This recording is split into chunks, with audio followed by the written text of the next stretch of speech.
book, Everything I Know About Love, that nearly everything she knew about love came from her long-term friendships with women. I read her book in 2021 after I had just graduated college. In the months after graduating, my closest friends had moved across the country and my best friend had moved across an ocean.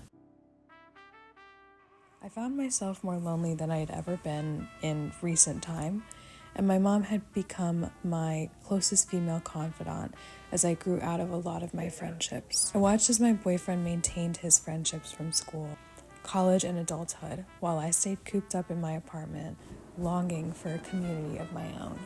It brought out a deep-rooted insecurity to the surface. Was it me? Was I the problem? I had, unbeknownst to myself, entered a season of growth, and that also meant growing through some friendships. I silently thanked them for the impact they'd had on my life for the season I had been in, and suddenly, spring became summer. Loneliness is an incredibly difficult emotion to experience so early in life. When you lose a loved one, their loss can often leave a gaping hole in your life where joy once lived. That hole will soon fill with loneliness. For me, I grieved for the past versions of myself. As a child, I was also slightly outcast, moving from place to place. Home quickly became people, and when those people left, I struggled to recover.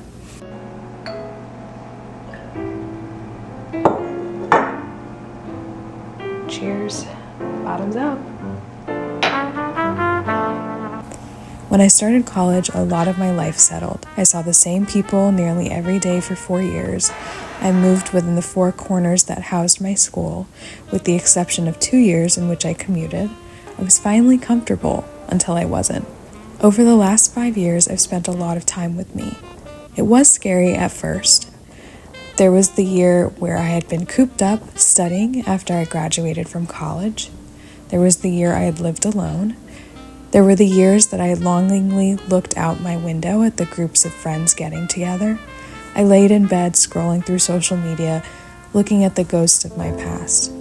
The people that had once been home and played such a substantial role in my life for the years they've been in it continued.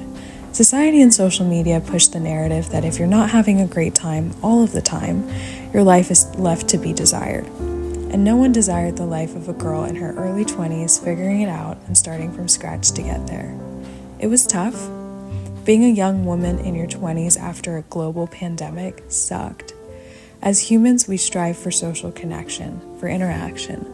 Some days, the most in-person connection I had was with the barista at a coffee shop that told me to have a nice day before resuming their conversation with their coworker because even they had companionship.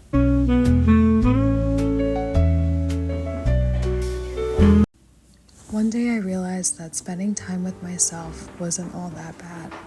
I don't attribute that to any one particular thing. I went on a lot of walks alone. I ate a lot of cheesecake alone. I still do. I found hobbies alone. I went places alone where I otherwise wouldn't have without a friend. I started to grow accustomed to the feelings of loneliness that used to torment me. Over time, I began to bask in it.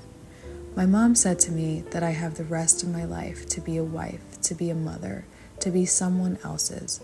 But this is the only time I truly have to myself.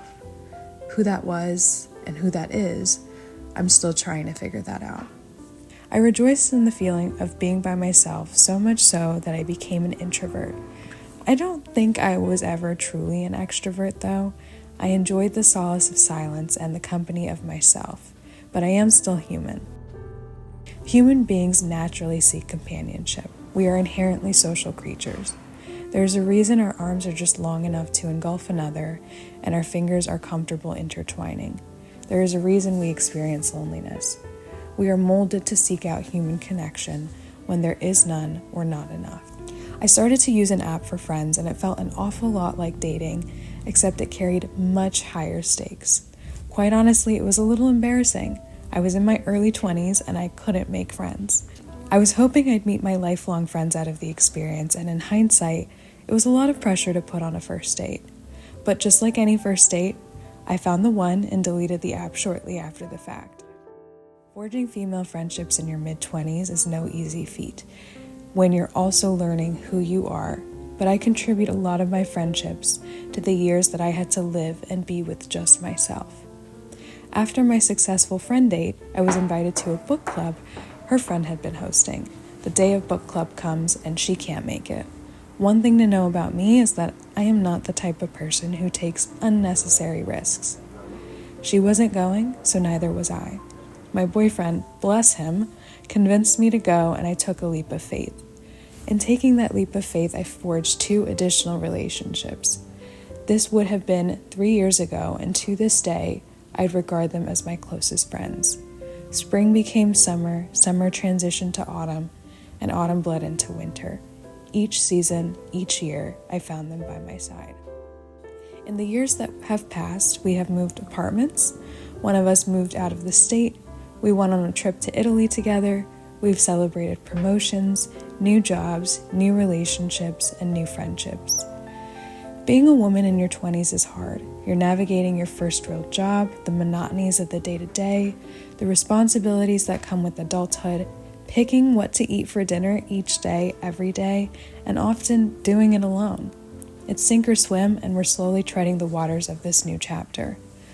There's no right or wrong way to navigate this new decade, but for what it's worth, I haven't done my laundry for 2 weeks, and sometimes I'll have cake for dinner. You learn a lot about yourself in the time you spend alone. You learn a lot about your values, who you are and want to be, and what does and doesn't fit into that picture. If you're feeling lonely, bask in it, like a ray of sunshine peeking through an overcast day. I always say I have the fear of being involved rather than the fear of missing out, because am I really missing out on anything if I'd rather spend time in my own company? I have learned a lot about myself through my friendships with women, both past and present, but I have learned so much more about love. Platonic love is an enriching type of love. It's celebrating a new job or a new apartment. It's making sure you're getting on the right train. It's the text me when you're home safe. It's experiencing the major milestones together. I've also learned that people may exist in your life for a season, but the impact that they have on you can last a lifetime. But the only person who will stay consistently with you for the rest of your life is you.